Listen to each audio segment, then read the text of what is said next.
click subscribe to receive all of our latest videos. Welcome to Meet the Members. Today, we're joined by Adam Brown. Welcome, Adam. Adam has a lot of involvement with Easton Mountain that we'll talk about. And his career has centered around bodywork, acupuncture, tantric touch, and movement. I know you've been at the bodywork for almost 30 years. Over 20 years, you've been certified in acupuncture. And for about the last decade, you've also been involved with tantric touch and movement, which is all wonderful stuff that all dovetails nicely. Tell us a little bit about those things and what you find most rewarding about that. Okay, well, thanks for doing this, Rod. All of the things I do in my work, from body work to Qigong or Taoist movement to acupuncture and tantric touch or massage, all have a common denominator, which is working with energy in our bodies and energy with other people. So what I love about it is that it's always new. There are always surprises because the chemistry between people is always different, and the chemistry between students in retreats that I teach is always changing and different. So there's this quality of, which is very Taoist, I must say, because I've been studying Taoism for 30 years. There's this quality of change and movement towards a higher good and towards a, beauty, love, openness, and nourishment, really, of the body and soul. So that's what I love about this work that I've been doing, is that I'm constantly in contact with people who want to evolve, renew, learn, expand, and to share that with others. It's very, very rewarding, and I love it. I never get tired of it. That's beautiful, and it goes so perfectly with everything Easton Mountain. How did you come to find and become involved with Easton Mountain? That is a good question. I believe, because I was thinking about it before we started this today, I believe that Tim Cooley introduced me to Easton Mountain when he first moved there. So that was in the very beginning of Easton Mountain, in the first year or two. Yeah, very early. Yeah. Yes. So Tim and I knew each other from New York City because he was a massage therapist in New York City, and I was starting a massage therapy bodywork practice in New York City. And somehow we met, and he said, after a while, he said, I'm moving out of the city to a retreat center that's starting upstate. And I said, that sounds great. I'm coming to visit you. So that's how it started. And wow. Yeah. So you've been involved with Easton for over 20 years. That's right. That's wonderful. That's wonderful. And in April, you led the Heartcentered Touch Retreat. That's correct, yeah. Tell us a little bit about that. I had taken a break from doing retreats in general, except for a couple of places before the pandemic, because I think I had burned out of it. I was teaching retreats and workshops in various cities and different venues and locations for years. And I told Harry that I wanted to take a break. And I didn't quite know that I was so burned out from a lot of running around, but it turned out that I used the time not teaching to go inward and reevaluate my teaching, which turned out to be extremely valuable experience for me, which I only realized when I taught this first workshop at Easton Mountain again in April with 10 men. I think I can safely say it was the best workshop I ever taught. Nice. I felt that I allowed the group to find its own rhythm and not to impose my rhythm on them, and to give them the space and the room to explore, because we had all been through 2 years of hell. And I Yeah. believe that one thing they probably didn't want was me telling them what to do every step of the way. So I introduced, concepts. We did some movement every day to get energy flowing. So the movement I use is Qigong mainly, which is Taoist yoga, which I had the privilege to be a student of a great master for so many years. And then we started to explore how to set boundaries, how to be authentic, how to state our truth, and how to touch each other consciously. And after 2 days of being in this cauldron with each other, it was just beautiful. I thought what happened. People became very trusting in a short period of time, which for me as a teacher is extremely gratifying to see that happen.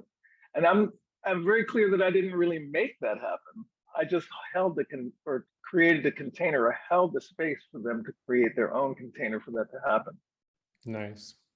Yeah, it was really terrific. So every day we did some of the same things, movement, Taoist movement, some meditation, some talking about issues that were up for people, and a great deal of time on the massage tables using touch to communicate and to help people basically move through their blockages or help them move to the next step. It was great, really. It was not easy. There were a lot of challenging issues that came up, but everybody was very eager to be present for each other in a meaningful way.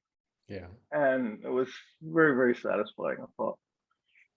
And I'm sure that retreat will be offered again.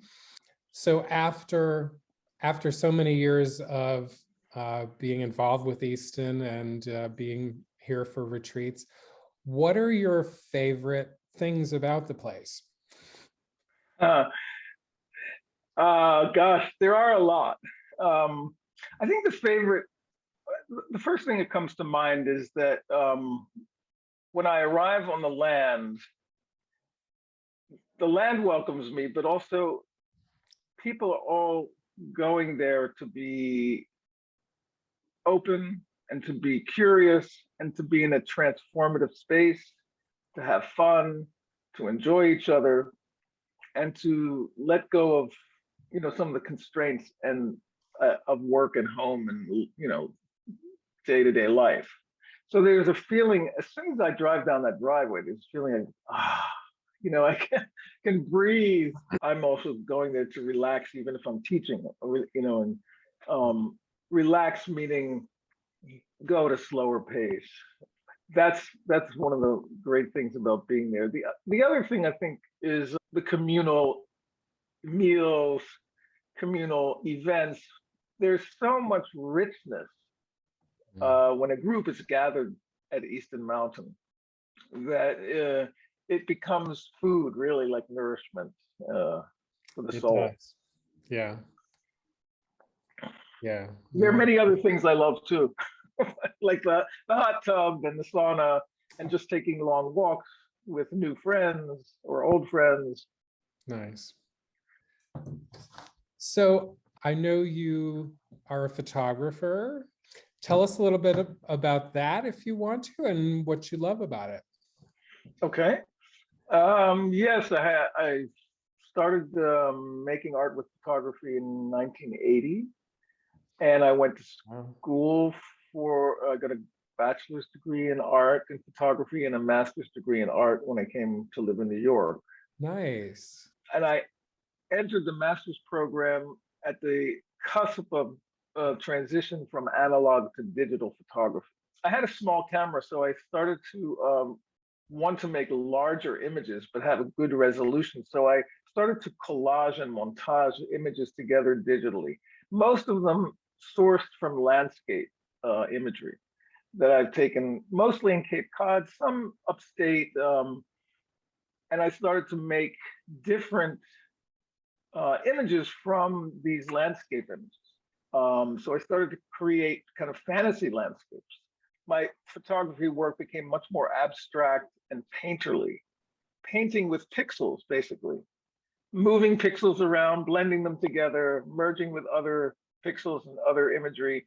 And it's hard to, that you're looking at an image that it could be either a painting or a photograph, but it's not realistic.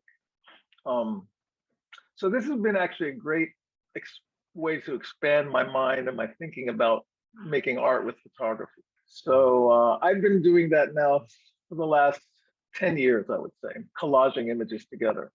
It gets me into a zone, like sometimes doing Qigong will get me into a zone of just an altered space of an altered reality.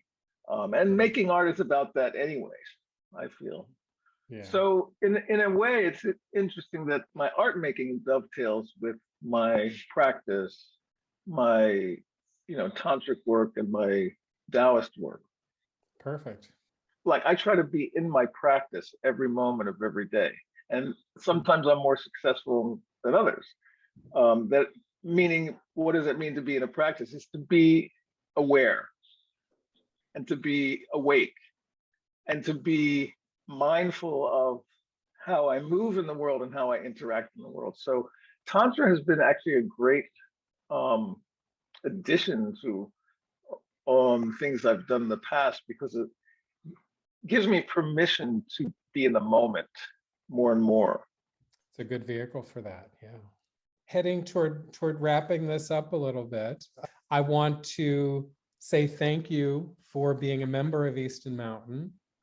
Our membership program is an important form of support that we receive. And if you have some words of encouragement for our viewers, something that might help some of them decide to become members, what would you say? Well, I would say, I think what my Taoist teachers first said to me when I joined his class as a student, he said, you're going to get out of this practice of Tai Chi and Qigong, you're going to get out of it whatever you put into it. Mm-hmm. And at the time, this is now like 25 years ago, I practiced every day for a couple of hours for years because I wanted to. And I would say that the more people who come to Easton Mountain realize that they are Easton Mountain, everybody's Easton Mountain, the more we put into it, the more it becomes us. So the reflection of our community also is so great that it can manifest in reaching out to more communities. The more we expand, the more we include more people, I think the better life gets. And Indeed. that's for Easton Mountain certainly the case, because you see, over the years since I've been coming there for more than 20 years, you see a lot of the same people, but they've also brought in their friends, and they've brought in their friends in turn. And that's the beauty of a place like Easton Mountain. Well said. Thank you.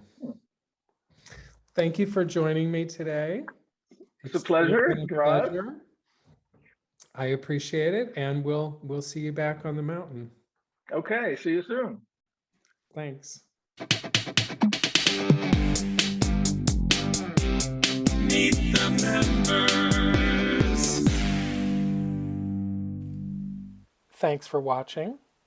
Subscribe to get our latest videos, and visit eastonmountain.org/membership for more info and to become a member.